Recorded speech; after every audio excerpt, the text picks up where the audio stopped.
Welcome everybody to part 2 of our Bats of Norfolk Churches event, virtual Bat Night event.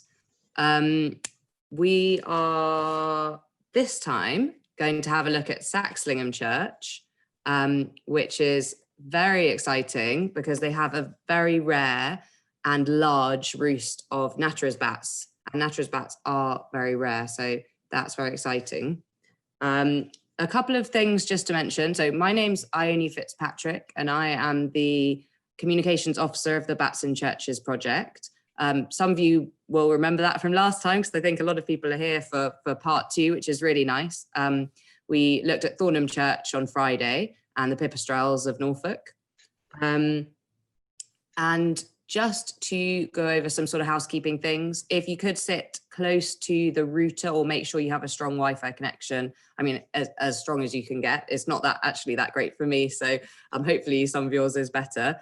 That's because we're streaming some videos with audio, so also kind of bear with us if there's a little bit of a lag between the audio and the video, which can happen, but hopefully you'll be able to hear them. The other thing to say is if you want to ask any questions, we'll have a time at the end to answer those. And if you just want to pop them in the chat, which you'll see at the bottom of your screen, it says chat, you can type anything in there, or if you just have a comment. It was quite good fun on Friday. People were really having a pretty vibrant conversation in the chat. So that was great. It was really great to see that happening. So yeah, like let loose on the chat, that's totally fine. The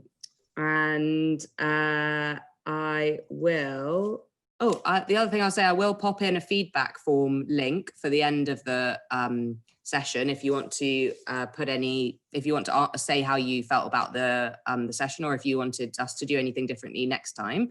But I'll put that at the end as well, if I remember. Hope you'll remember. I'll introduce the speakers. So we've got Phil Parker, who is our resident bat expert and a very, very experienced bat ecologist who knows an awful lot about the bats of Norfolk and is working with the Bats in Churches project to find ways for bats and churches to live harmoniously in the same space within the church. We've got Rachel Arnold, who is on the Bats in Churches team, and she is the heritage advisor for the project. And she, again, is very knowledgeable indeed about churches, and a keen church crawler and a bell ringer, in fact. And she'll be giving you a tour of the church at Saxlingham. And we caught up earlier in the week with Graeme Peart and Caroline Robson from Saxlingham Church, and they were interviewed by Diana Spencer, who is also waiting in the wings and will be there to sort of man the chat and give me a nudge if I'm missing anything or we can't hear anything or anything like that. So without further ado, the final thing to say is I do recommend you putting it onto speaker view. I hope that's working for you. When I put it on speaker view, it's not quite putting the speaker in the main frame, but no doubt maybe that'll work. That might be better. I don't know if that made a difference for everyone. It made a difference for me. So yeah, I recommend you putting on speaker view in the top right, and that'll just make sure that the person that's speaking is in the main body of the picture. Otherwise you'll see a big tile of people. Right, so I will now pass you over to Rachel Arnold, who is going to share with us the video of the interviews from Saxlingham Church that we have done. Thank you, Ione. So I've got a couple of videos to share. First of all is the one that Ione mentioned with Graeme Peart and Caroline Robson, and our engagement officer, Diana Spencer, did a little interview with them and had a chat about the bats in their church and sort of how they felt about it and how the project's going. So I will share that one now, and then afterwards will be the church tour. Right. I'm Graeme Peart. I'm the fabric officer of St Margaret in Saxlingham. I've been associated with the church in one capacity or another for many years, and I've seen the deterioration in the church because of the presence of bats over a 35-year period. the bats have caused us all sorts of problems. We're all nature lovers, but when you're sitting amongst bat poo and urine, it's very unpleasant. And we've had lots of adverse comments over the years because people feel that the internal fabric of the church is being ruined. So we welcomed this opportunity to engage with the project simply because we thought it was a compromise. It was a way of getting our own church back in the way that we would like it. And giving the bats something with Phil's assistance, of course, to ensure their protection. We're all nature lovers. I've got bats in my roof, but we don't want them inside the church in the same way that I wouldn't want them inside my house. And I think my view is representative of the average view of the PCC. Some people might even feel more strongly than me. So we're at the stage now where the first section of the works, the bat boxes, have gone in. Yeah. We saw those, we were there last week, and they look quite smart. And they're very interesting, aren't they? No, I think it's an acceptable compromise. We all do.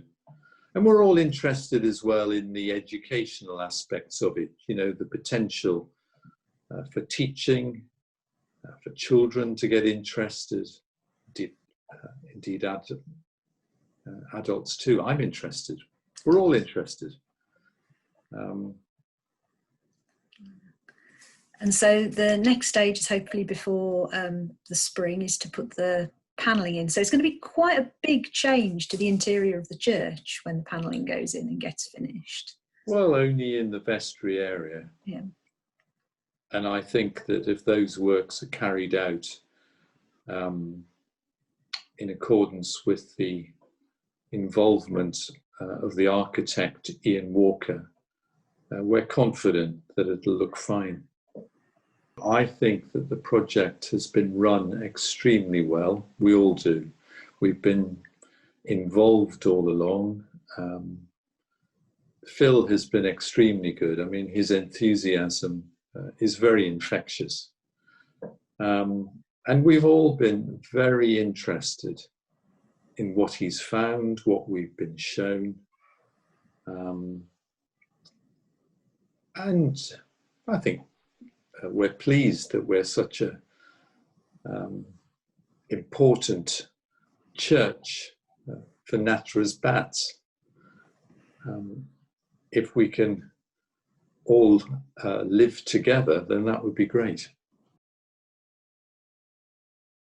My name's Caroline Robson. I have been involved with the church on an official capacity for about 14, 15 years on the PCC, was the PCC secretary for a while, and my links with the church really go back 50 years. I grew up in the village and so used to come to the church. My mother was church warden, so been coming for a number of years, and the church has, as a child, I don't remember ever really seeing any evidence of bats. Maybe the odd bit of, you know, but it was never never caused a problem, as it were.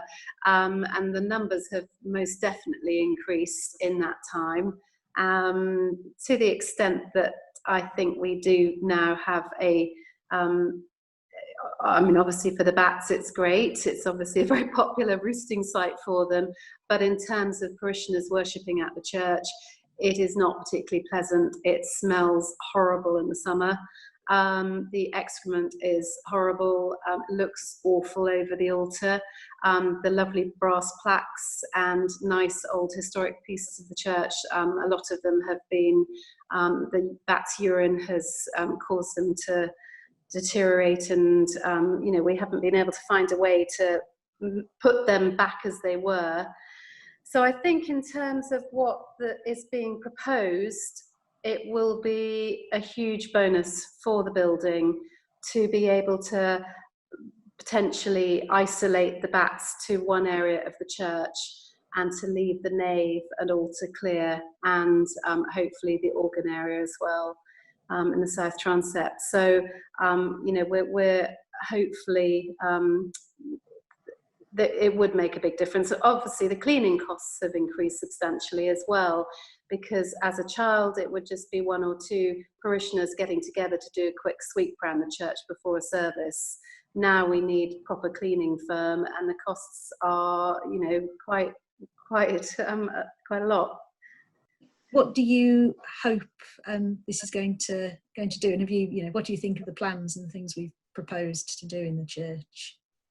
I think the plan, well, obviously stage one of putting the bat boxes in, I have to say it's been very well done. You can barely see them. You'd really have to, have them pointed out to notice them. So that's great. They haven't really impacted on the fabric of the church. And let's hope that the bats stop using them and that we can progress to stage two. I suppose that it's quite a dark church, St Margaret's. So to potentially have to lose some of the light that comes in through the window of the north transept is going to make it darker still. But I still think the benefits outweigh the loss of light. And we're very optimistic that this can help solve our problem. And what sort of difference do you think is going to be to how you can use the church in the future once the bats are hopefully self-contained in their bat loft? After our Christmas service, we always offer mulled wine and mince pies. And again, when we have fundraising concerts, we offer canapes and refreshments. At the moment, as it is, it's just not a particularly nice space to be offering people refreshments. So I think the church would be more used and perhaps get more visitors if it were cleaner and more appealing. We know that Saxlingham now is one of the sort of biggest Natterer's bats colonies in Norfolk, really. So is that, I know they're a nuisance for you at the moment, but is that something the church are quite pleased to know, I suppose? I think when Phil Parker did his bat night at the church, it was really interesting to learn more about the colonies. And he had a live bat people could go and look at in detail to learn more about their habits and their breeding cycles, all that sort of thing. I think education is really important. And like you say, it's potentially something we should be very, very excited about. I think because we focus perhaps on the negative side of it, the clearing up after them, somewhat detracts from the benefits of having a bat colony. And I know they're very good and very important to the ecology and keeping down insect numbers and mosquitoes and things like that. And there's an awful lot of positives. And I think obviously as a PCC, we it would be nice to focus more on the positives than on the negatives. So hopefully we'll be able to do this going forward. Okay, Fab, thank you to Graeme and Caroline for that. I know Graeme's tuned in tonight, so thank you. And Caroline is as well, so hello to both of you. So now we can, first I was going to say that it's really, really lovely to hear that there's some really passionate people keen to use their church to its maximum potential. So that's really great, and it's great that we can be able to help them. Now I'm going to share the video of the tour of Saxlingham. It's quite a brief tour, but hopefully it will give you some good insight into what it looks like inside, and also bits and pieces about what Graeme and Caroline were just talking about.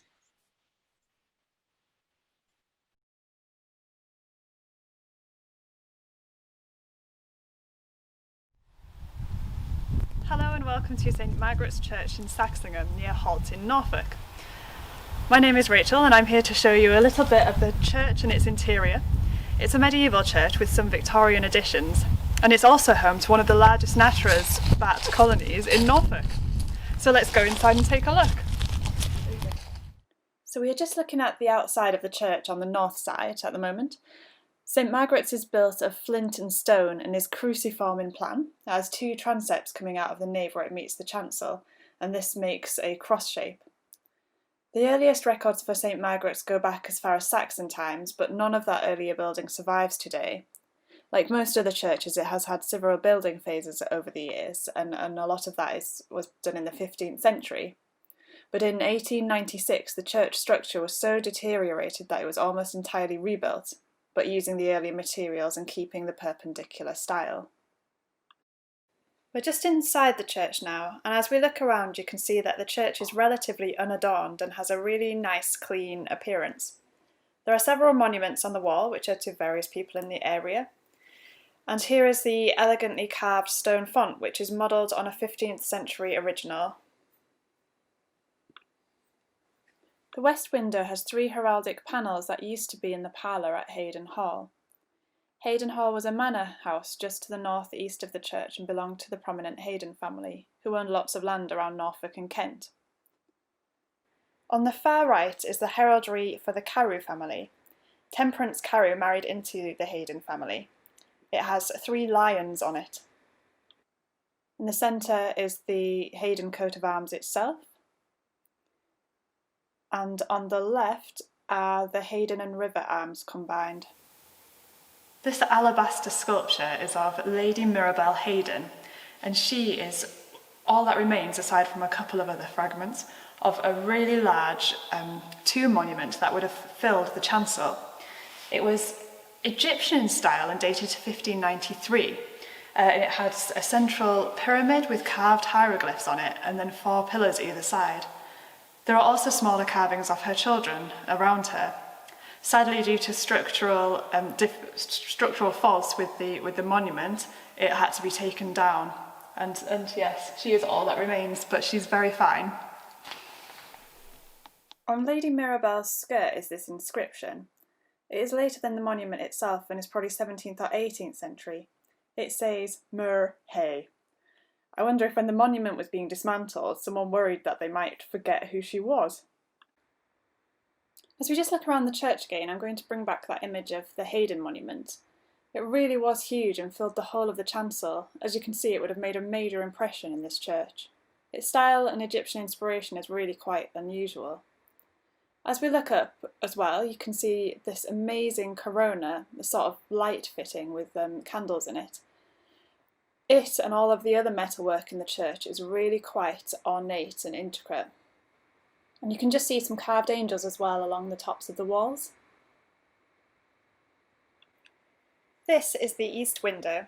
It was dedicated on the 13th of August 1932 and is by Powell of Whitefriars, London.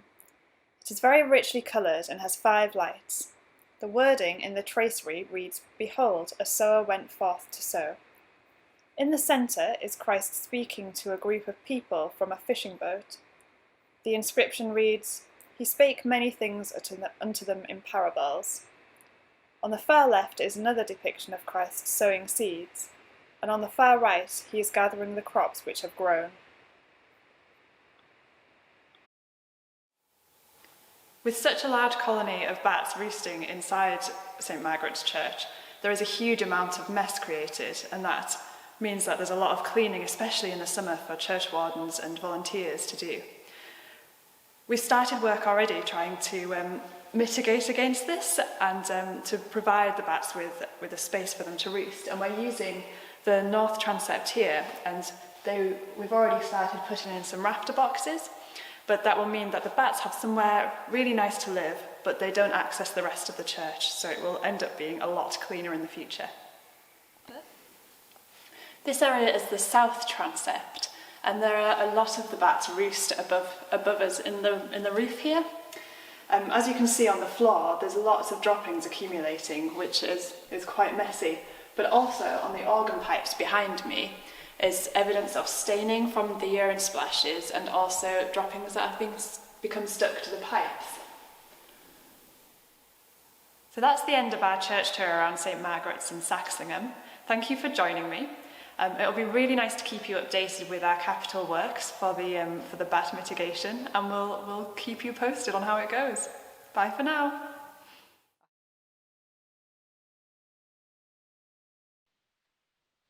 Okay, that is all from the church tour. It always feels a little bit lazy filming in advance and just pressing play, but it's quite good for me.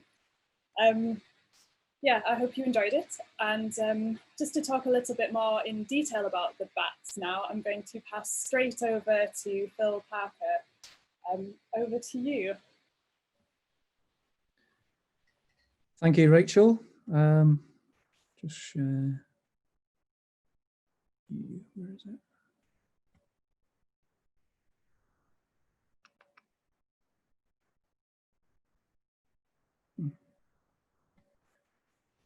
Give me a second.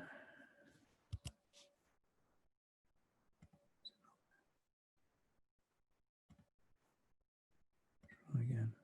Yeah, there we go. Get this mad panic when you think you're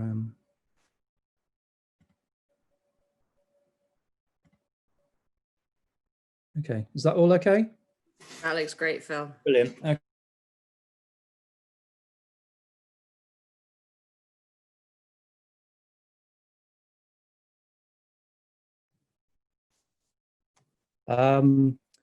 This talk includes a few slides from the pipistrelles at Thornham Church, just to illustrate a few points, but generally it's more specifically about natterers. So for those of us that live in Norfolk, we are extremely blessed. Norfolk has the highest concentration of medieval churches anywhere in Europe. And these churches have been well documented over the years. And this is part of my book collection. Can't say I actually read them all the time, but they look fairly impressive on the shelves, or in this case on the floor to take the photograph. And over the years, we've been lucky enough, myself and my colleagues, to survey over 270 churches in Norfolk. And these dots represent accurately the location of those churches. So you can see that they're quite widely spread across the county. And when I see the dots on this map, I get, yeah, no, we're doing really, really well. We're getting there. And then you see the blue dots, which are the churches. Oops, gone too quickly. But the blue dots are the churches that we've still to survey. And in a way, it's going to be a bit like painting the Forth Road Bridge. By the time we've actually got round all the churches, we'll be ready to start again at the beginning.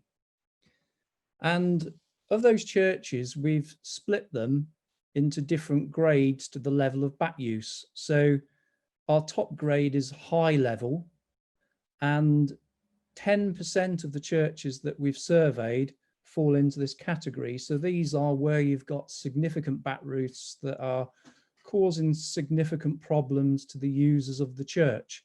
And here we can see Saxlingham.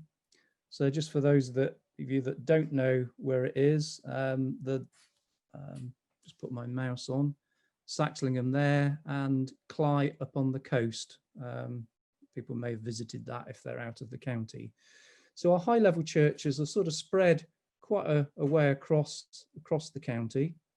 And then we've got moderate level churches. So this could be anywhere between 12 and 100 bats. Usually they're going to be maternity roosts where the bats breed in a church.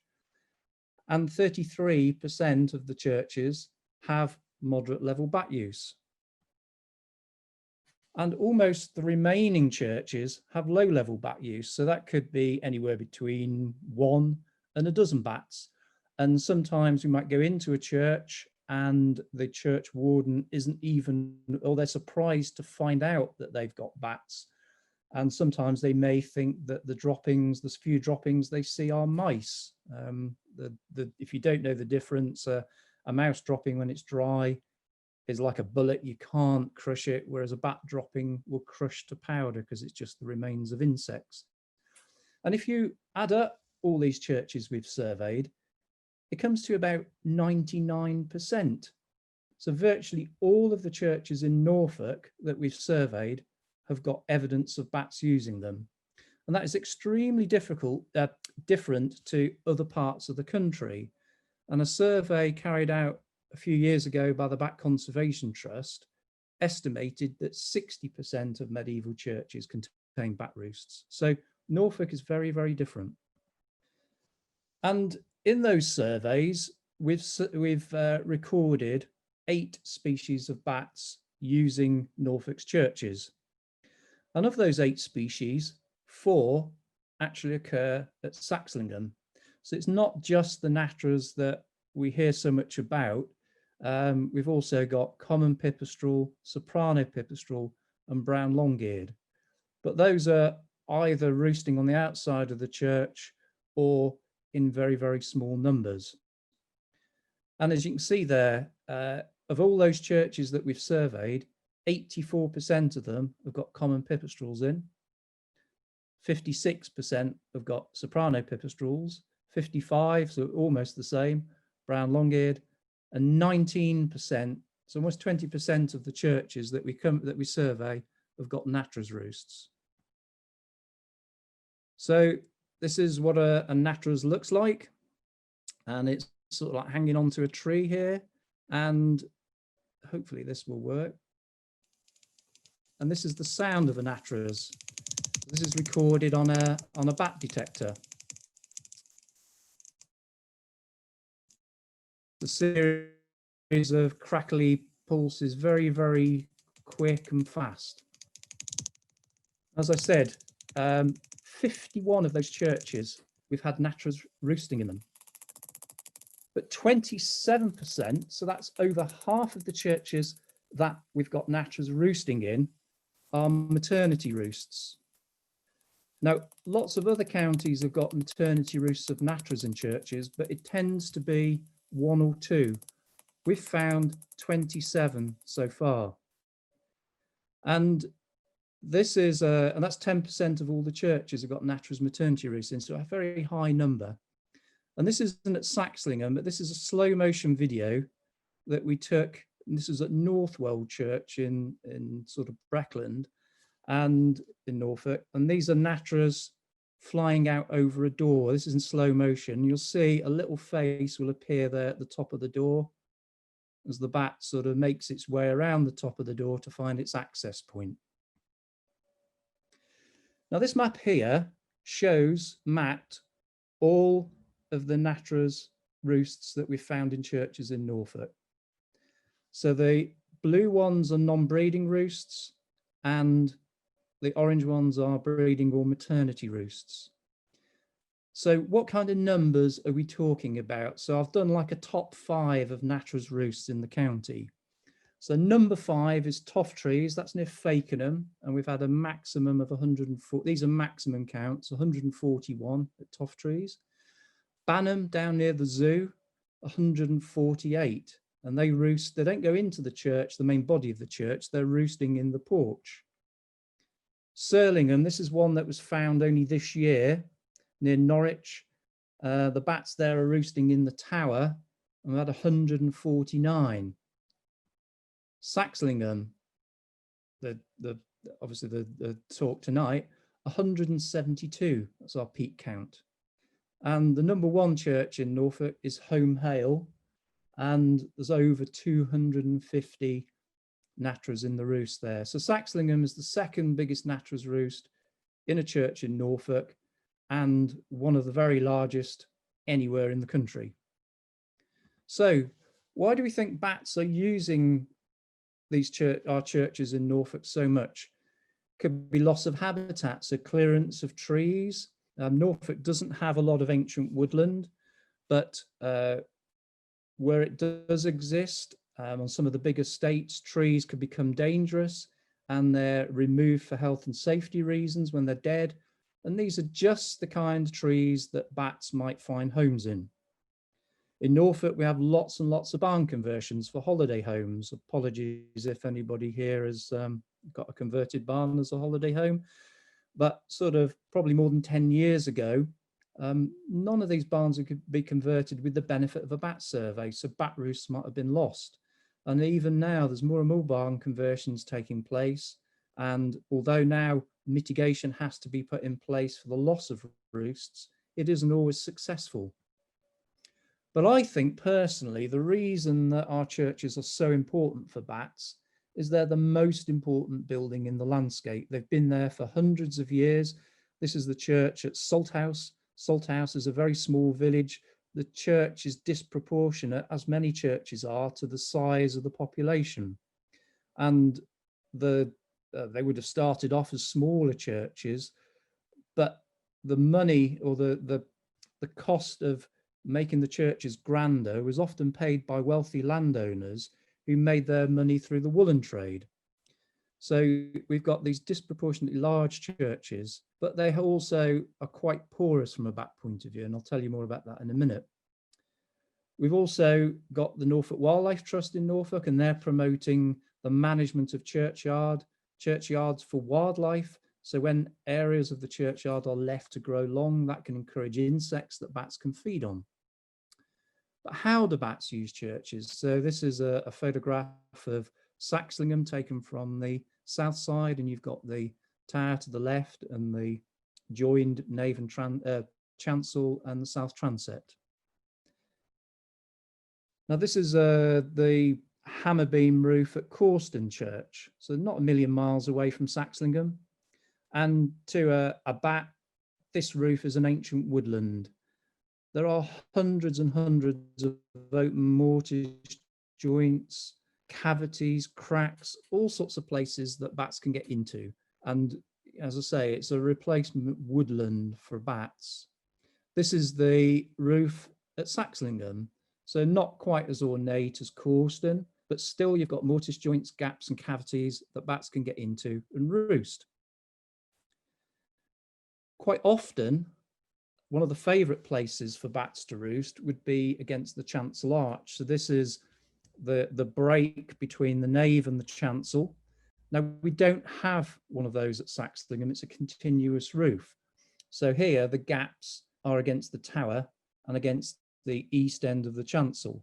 And this here you can see quite a large gap along the wall there, and a lot of the debris that you can see on the wall are bat droppings that have fallen out of the roost, because this is their main roosting area.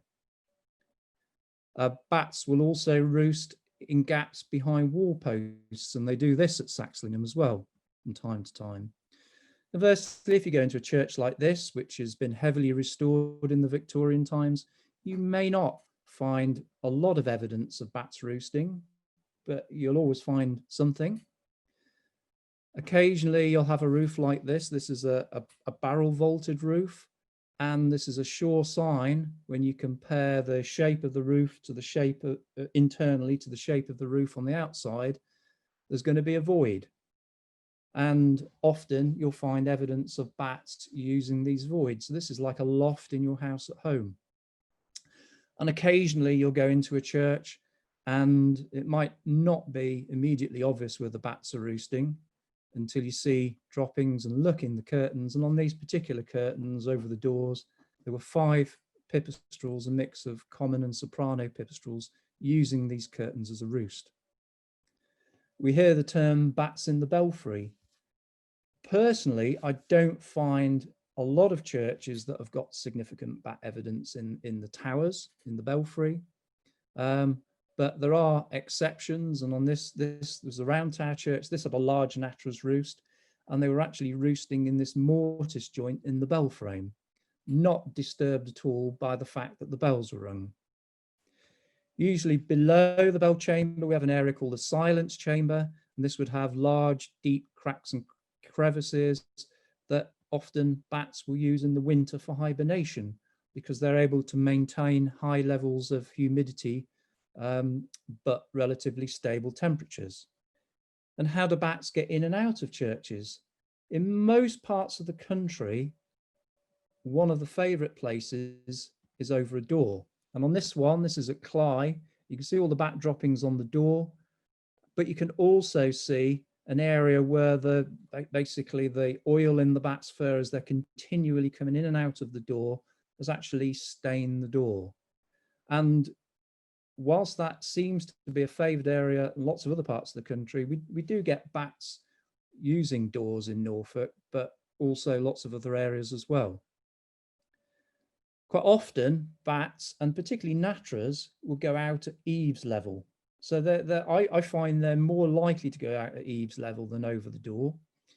And here you've got some bat droppings in the south transept at Saxlingham. And this is one of the main access points, which is just at the wall top here. This is another church. This is at Home Hale, which has got the largest natterer's roost. And the main part of the roost go out again at eaves level. This is the nave, but it's fairly obvious where their access point is just by the huge number of droppings that are on the wall. And some churches like Thornham that we looked at last week, the bats will go out through missing panes in windows. But from my experience, that tends to be pipistrelles. I don't think we've ever had a large natterer's roost going out through a window in Norfolk. This particular church, Starston in South Norfolk, has a small natterer's maternity roost. And when we went and did the survey, we found quite a few natterer's droppings below this gargoyle, including some in the mouth of the gargoyle.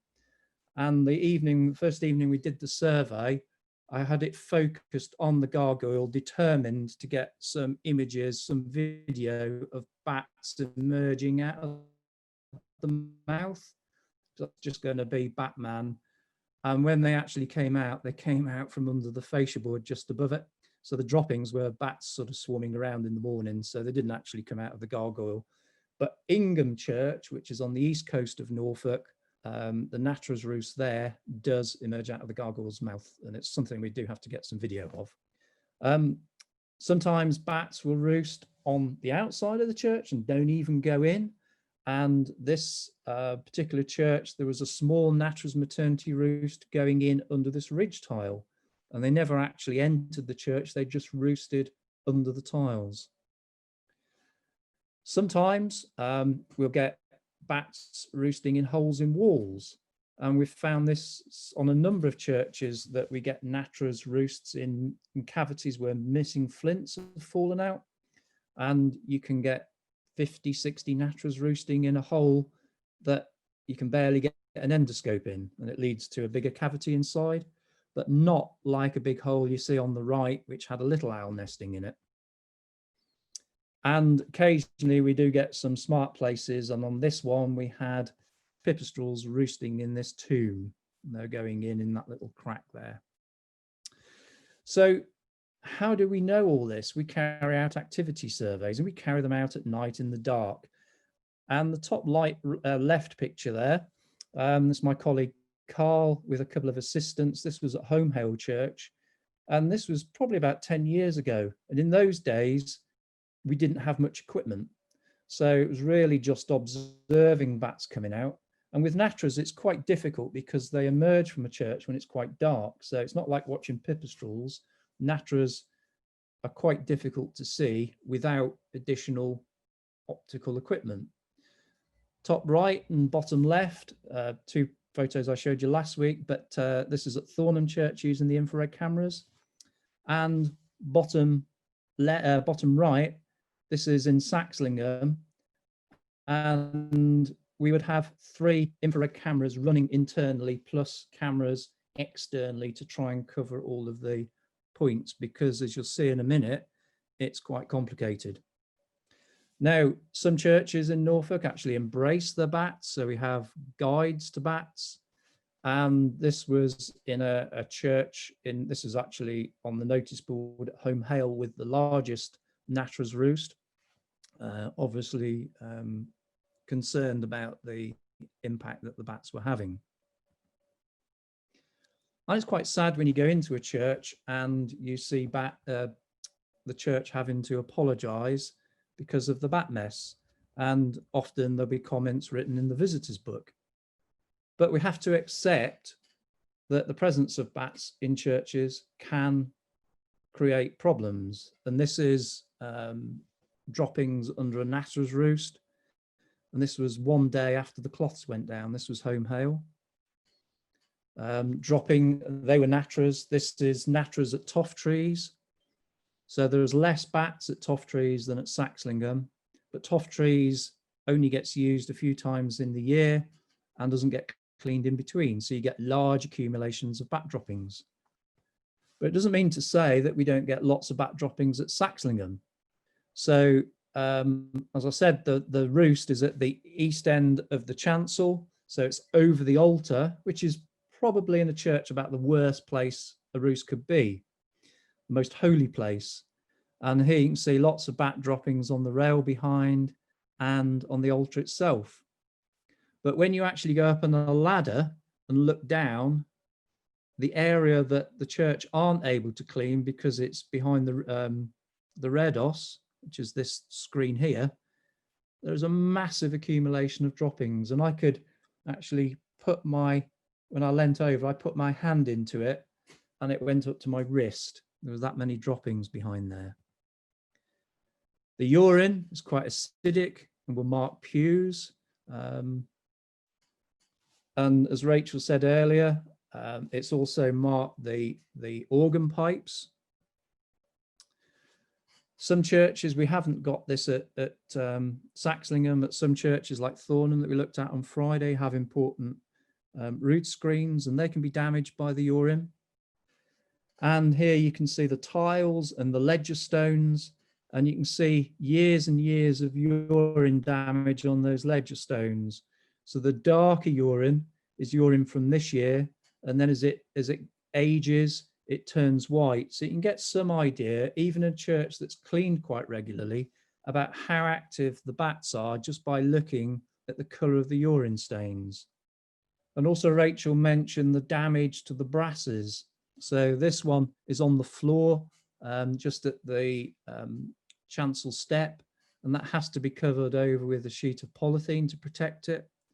And this one is on the wall near the tower, and as you can see, incredibly damaged by the bat urine.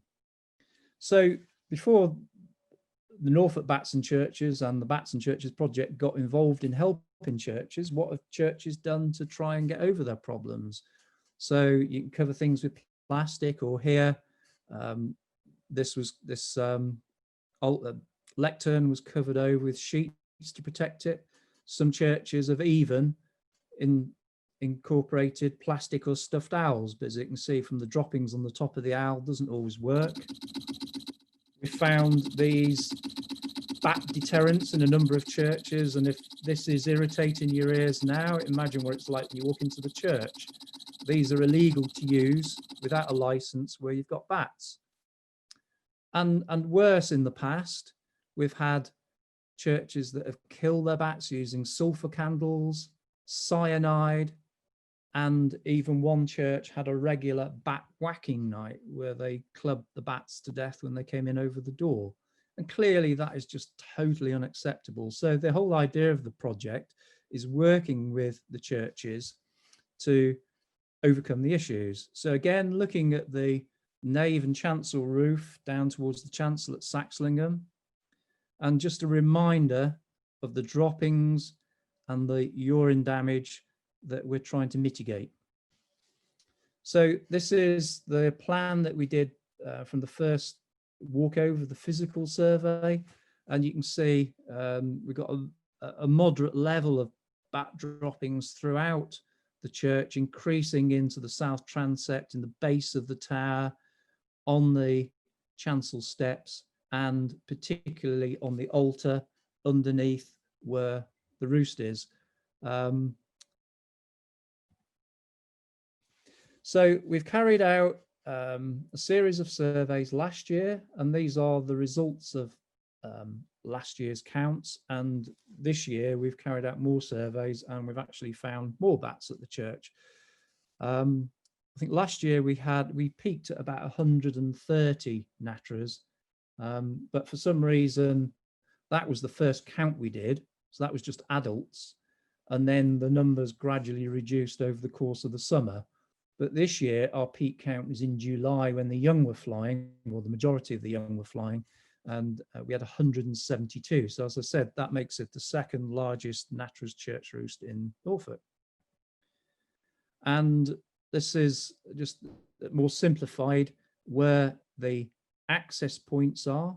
So we've got 6 access points we've identified for bats from that church and 4 roost sites. So this is the south transept. This is the main access. So the bats, the majority of the bats leave using the south transept. And I said, just to the north side of the ridge in the chancel was where the main roost is.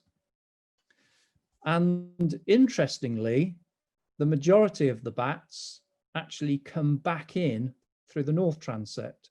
So the largest percentage go out, so it's something like 70% go out through the south transept, 70% come in through the north transept. So their access and the 2 access points are different depending which time of the day. And then we've got also an access point high up on the northeast corner of the nave where a smaller number of bats use. And also that one is used more when the roost switches between R1 and R2, which is later in the summer. So most of the year they're here and then they move down to the tower for a short period. And that's when more bats use this access because it's closer. And then in September, they move back down here. So we've heard about the bats flying around. What do they look like?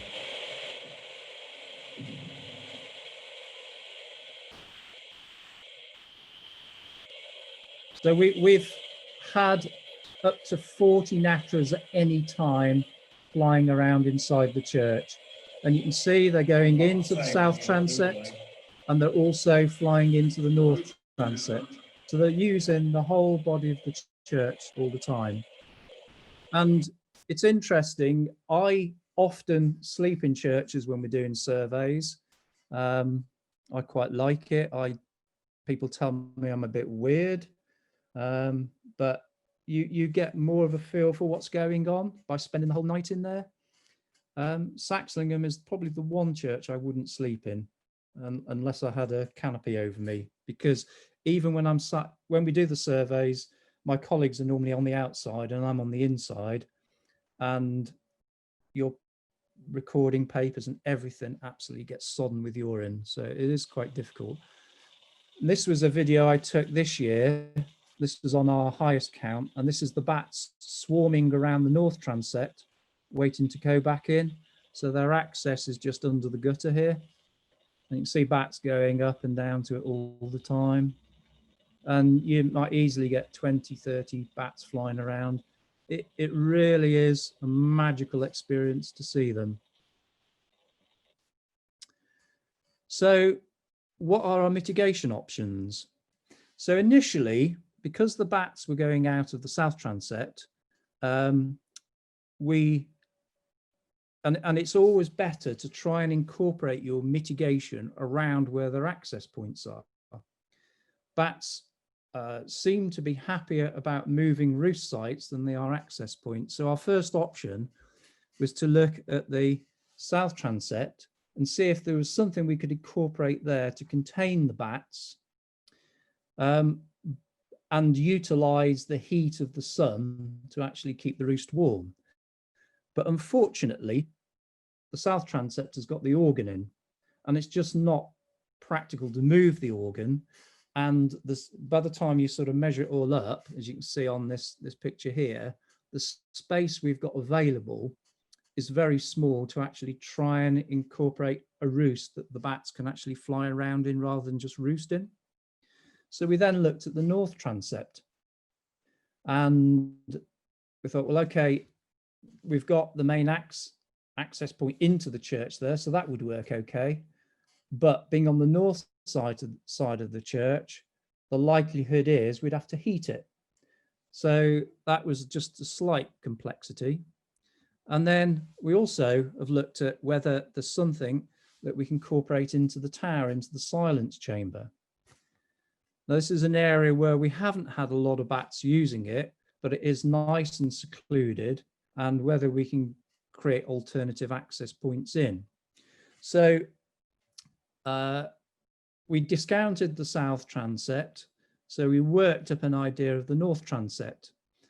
And that was to include rafter boxes between the rafters under the slope of the roof. And this would give the bats somewhere to roost during the day. And then enclose this space. And originally the idea, or the architect's idea, was that we would have a glazed screen across here so that inside the church you'd still be able to see the window and the light would come through. But this had complexities, particularly how do you keep it clean if it's glass? Because undoubtedly the bats would be flying up against it all the time and it would get covered with droppings. So that was eventually changed. So this is now going to be a wooden screen. So it'll be completely enclosed and the top part of the window will be enclosed. The bottom part of the north transept is the vestry. So having a ceiling across will still allow the vestry to be used and it will still get the light from the lower part of the window, but the bat roost will be contained. So, and then the idea for the silence chamber was we would create a bat access through the south window. So that would be boarded off to make it dark and then have an access slot. And the window here would be boarded off. So it'd be a nice dark environment and then roosting boxes against the rafter there. So, and I'll show you, but as I said, we thought going in the north transept, we would have to heat it. But when we were looking at an aerial photograph, and this was taken in late September, about midday, we noticed that the north transept actually has a lot of sun on it.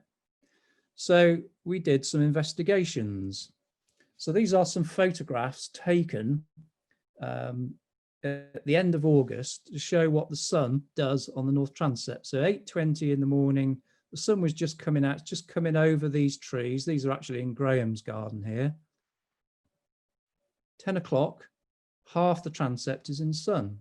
And as we go through the day, now early afternoon, this is the end of August, and we've also done the same in June at the peak of the summer when there's even more of it in sun.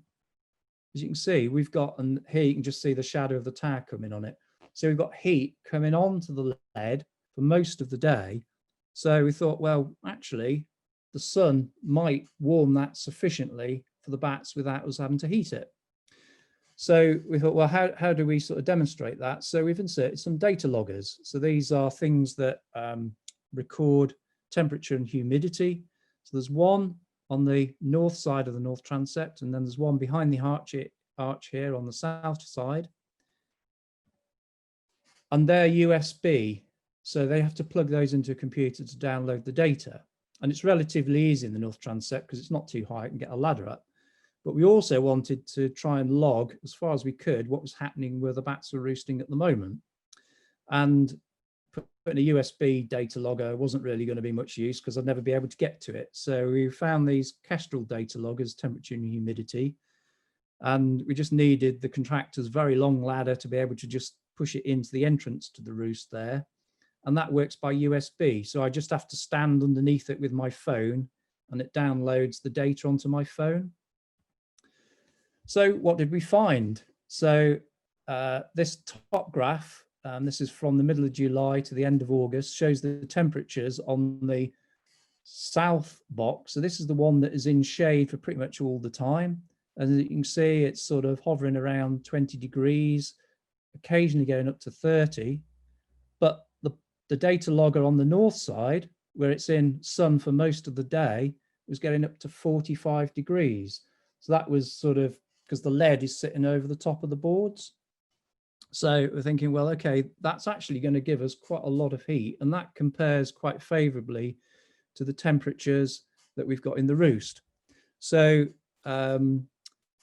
at the end of August, we installed the rafter boxes. So here you can see the contractor's got the scaffolding up. And although originally we were just going to put, I think, 4 in, I decided, well, we had some extra wood to put in boxes all the way along. So these are going to get different amounts of sun at different times of the day. And we've also varied the width of the slot, because when we got up to where the roost is, we found out it was slightly wider than I was expecting. So we doubled the widths of these boxes. So some of them are 20 mil deep from the boards to the underside. Some of them are 40 mil with baffles. So they've got a big variety of places that they could choose to roost in. And to try and demonstrate whether they're being used, we've installed these bird box cameras. And this is one showing you what that, so this is a camera that would go into a bird box, and then this will download onto a recorder.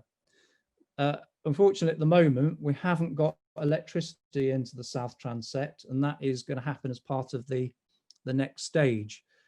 So in April, the plan is to board that off. Access into the loft is going to be by a door. And so the first season for 2021, that door will not be in place. So although it will be partially boarded, the bats will still be able to fly in and out of the North Transept as they do at the moment.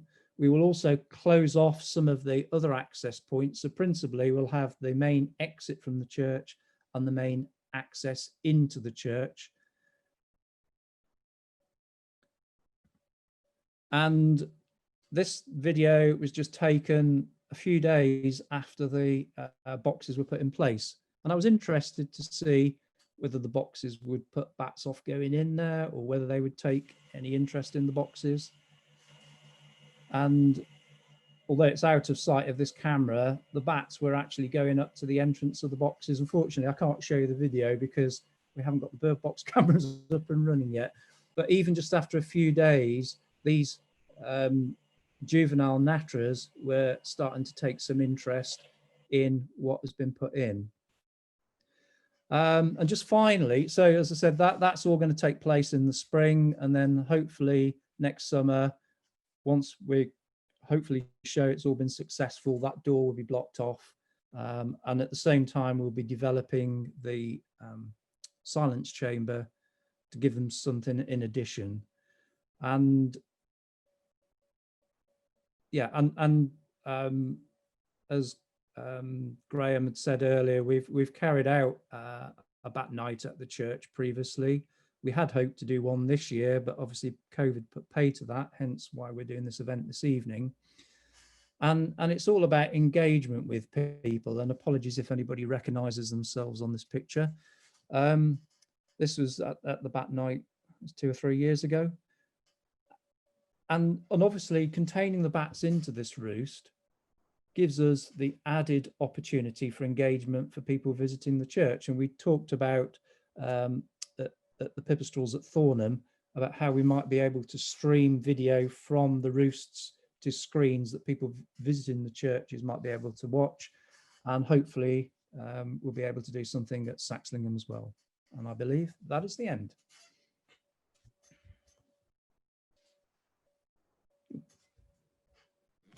Thank you so much, Phil. That was great. So interesting. There was lots even that I wasn't aware of during that. So yeah, as the things you're doing sound really interesting there. There are a couple of questions, which I think, well, we're kind of bang on 7 now, so understandable if you've got to jet off. But and if you are going to leave, there's a survey form there if you wanted to fill that in. If you're up for hanging around for a little longer, we've got a couple of questions, so I'll just shoot ahead with those. And Rachel, there was one earlier in the chat, which was about whether you can add kind of some kind of polish or wax or coating material. Oh yeah, here we go, from Steve, that could be used to protect the brass work. Hi, yes. Well, I agree. Prevention is definitely better than the cure for this sort of thing. So churches in the past have used coverings or like rugs to put over brasses which are on the floor, which is it's a solution. It's perhaps not the greatest one because the brasses aren't visible, so it'd be lovely if we could see them. And the only problem with physical coatings is that we need to make sure that they don't have a negative effect on the brasses. So a few things that have been used in the past like cause chemical reactions. So it has to be conservation safe as well. So something that we do recommend is Renaissance wax, which is quite a good it's a sort of a conservation wax material, and it does offer a little bit of long-term protection, but it's not 100% impermeable, and it's something that would need to be sort of repeated. But that's one option. Otherwise, hopefully through the project and association with different types of conservators, we're hoping to do bits of research into that. But in the meantime, covers and perhaps for things on the wall, we've done a couple of really sensitive frames which have glazing. I'm not sure if that would work for many churches, but the couple where we've trialed them so far have worked really well. Great, thanks for that, Rachel. I always think Renaissance wax just sounds so amazing and glamorous in some way. So there's a couple of questions for you, Phil. One was, I'm going to see if I can just find them here. There's a lot going on in the chat here, but there were two questions which were slightly separate, but they were from the same part of your talk, that were about them using the different entrances, different transepts, and whether that was a predator avoidance tactic was the first part. And the second part was, why do they relocate the roosts at different times? Oh, you're on, Phil. You're on mute, Phil. Okay, so relocation of natterers is quite common. Typically there'd be a woodland bat, and woodland bats don't tend to stay very long in a particular roost before they move. There might be just like a few days in a tree. And quite a lot of natterers roosts in churches, they sort of seem to do the same thing. They sort of will move, they might not necessarily move very far, but they will move from one roost site to another. Saxlingham, they seem more to stay put at the east end of the chancel, but then just later on in the summer move to the west end. And it could be it seems to be the same time every year. It could be the stage the babies are at flying around. Certainly what you find in August and into September is all the adults will go, and it's the juveniles will still be hanging around for a larger part of the evening before they go. What we have noticed is that the bats going out of the south, the main exit of the south transept seems to start about 10 minutes before the north transept, and where they go out, they're right against a hedge that's sort of darker. So encouraging the bats to use this north transept access is probably going to impact slightly on their emergence times, make it a little bit later.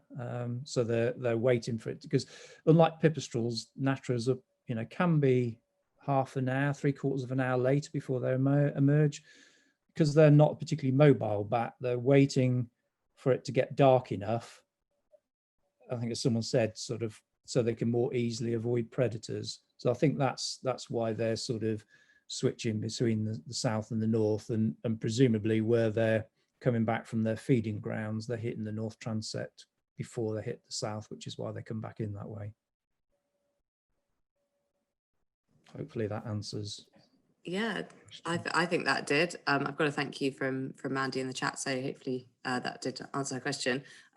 There's also a question here which is interesting. I don't know if you'll be able to answer this, because I'm not sure that you do surveys on this as well, but if there's such a high level of droppings, does that mean there's lots of insects around? Is it a particularly insect rich area? Does that mean they're eating loads, I guess, and there's lots to be eaten there? Yeah, well, I think people misunderstand how many droppings a bat can produce in a night. And it's only when we've had bats in care occasionally, usually natterers when they've sort of fallen out of roosts in churches. And they can easily do 20 droppings in a night. So if you've got 100 bats flying around, that could be 2,000 droppings just over the course of one. So it's all in relation to how much they're eating. Natterers' droppings are quite a bit larger than pipistrelles, and they're feeding usually on moths. And I didn't put it in here, but we do have a video that we took last year, and I should have put it in actually, but I got it in slow motion, and there was a moth in the church, and this natterers came up underneath it, and I thought it's going to catch that, and it turned upside down and picked it, caught the moth from underneath, and then sort of wrapped it in its wings and took off with it. So even in the church, there's always going to be some food that the juveniles can find and test their flying skills. And in a way, this is why with natterers, it's sort of quite important, if you can, to try and provide them with a void that they can fly around in, because they do, more than pipistrelles, they do seem to spend a lot of time flying around without going outside. And although the void or the North Transept void is not massive, I've sort of got good hopes it's going to work, and this is why we've incorporated a number of these rafter boxes so that each one will be at different temperatures. So if the bats want to move overnight into a different roost, depending on what the temperatures are doing, they're going to be able to. It's all about as much diversity as you can, and giving the bats the time to do it. So this is why having these roosts in place, so they've had time to find the boxes this year. They'll have time to find start using the void next year, but still be able to access their main roost. So 2 years, I think is going to have a much better chance of success, rather than sort of trying to make them do it straight away, which, this is the beauty of the Bats in Churches project, is we have time, which most of the projects you don't.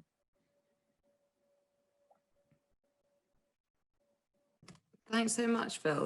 That is true. And another thing that that's pretty much all we have time for, I think, in terms of questions. But if you do have more questions, absolutely send us a message on Twitter or on our email or through the website, and we'll try and answer that for you. There were a couple of comments in there about taking part in the Bats in Churches study, which is something which we're running as a project where anyone, any members of the public, you don't need any experience at all with bats beforehand, just a healthy interest in them, can go into to a church of their choice and basically have a look for evidence of bats, which is kind of moth wings on the floor or droppings or urine, and now you know what droppings and urine look like. So if anyone wants to get involved in that next year, and that will be going again at the beginning of summer, you can just have a look on our website on Get Involved, because we desperately want to have as many churches surveyed as possible. And obviously we couldn't survey as many as we'd have liked this year.